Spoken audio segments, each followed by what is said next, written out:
मऊगंज के पूर्व विधायक लक्ष्मण तिवारी ने पत्रकारों से चर्चा करते हुए प्रदेश की कानून व्यवस्था, विंध्य क्षेत्र में बढ़ती आपराधिक घटनाओं तथा हाल ही में सीधी में हुई कांग्रेस कार्यक्रम की घटना को लेकर तीखी प्रतिक्रिया व्यक्त की है।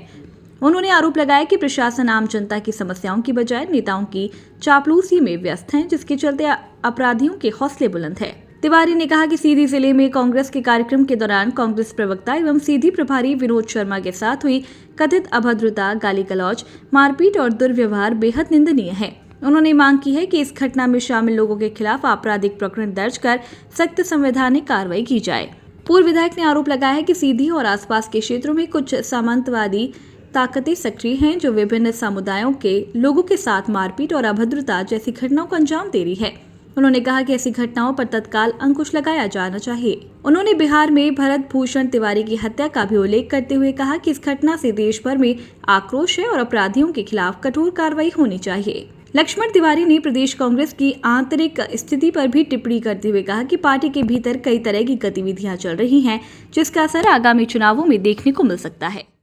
जिस तरह से अनुशासनहीनता राजनीतिक दलों में और देश के परिदृश्य में नेता और उससे जुड़े हुए लोगों का जो काली करतूतें हैं, चाहे देश में अयोध्या का हो, चाहे बिहार में भरत भूषण तिवारी का हो, चाहे सीधी में अभी हाल की घटना हो, और इसके पहले लगातार चाहे मऊगंज का गढ़रा कांड हो, चाहे मऊगंज का तिलिया कांड हो, हत्याकांड है सब, और चाहे मऊगंज का ढाबा गौतमान कांड हो, चाहे बहुती का तहसीलदार का कांड हो, और चाहे तो अलग अलग अगर और पीछे थोड़ा चलें तो चाहे बबरिया, पंडित बबरिया के साथ की घटना कांड हो, ये सब कांड में ही आएंगे। तो ऐसा लगने लगा कि अब राजनीति के क्षेत्र में लोगों की दादागिरी हो गई है। अपने आप को ये लग रहा है कि सामंत की छाया लगातार लोगों के कार्यकर्ताओं के गले से नहीं उतरती। अभी हाल में मैं तो बाहर था, जैसे आया मैं परसों, तो मुझे पता लगा कि लोग सीधी में, और ये टारगेट पूरा आपके सामने कहने में मुझे कोई गुरेज नहीं है, क्योंकि मैं विभाग व्यक्ति हूँ, मैं किसी के नाम भी नहीं लिए हुए ये कह सकता हूँ कि पूरा टारगेट ब्राह्मण समाज पर हो रहा है। क्यों हो रहा है, किसके लिए हो रहा है, काहे के लिए हो रहा है, इसका सामंतवाद का जिम्मेदार कौन है? मैं एक बड़े सम्मान के साथ आदरणीय राहुल भैया का नाम लेना चाहता हूँ कि कई जगह मैंने सुना उनको कि कहा कि कांग्रेस पार्टी को कोई और नहीं हराता, कांग्रेस पार्टी को कोई और कमज़ोर नहीं करता, कांग्रेस पार्टी को कांग्रेस पार्टी ही कमज़ोर करती है। उनका मैंने भाषण कई जगह देखा, वीडियो में भी देखा, आपने भी देखा होगा। तो मैं उसको उनके बात का पुष्टि इसलिए कर रहा हूँ कि पीछे लोकसभा में कांग्रेस की प्रत्याशी यहाँ नीलम मिश्रा थी, और नीलम मिश्रा को कांग्रेस में ज़बरदस्ती टिकट दिलाया। मैंने उनसे बात की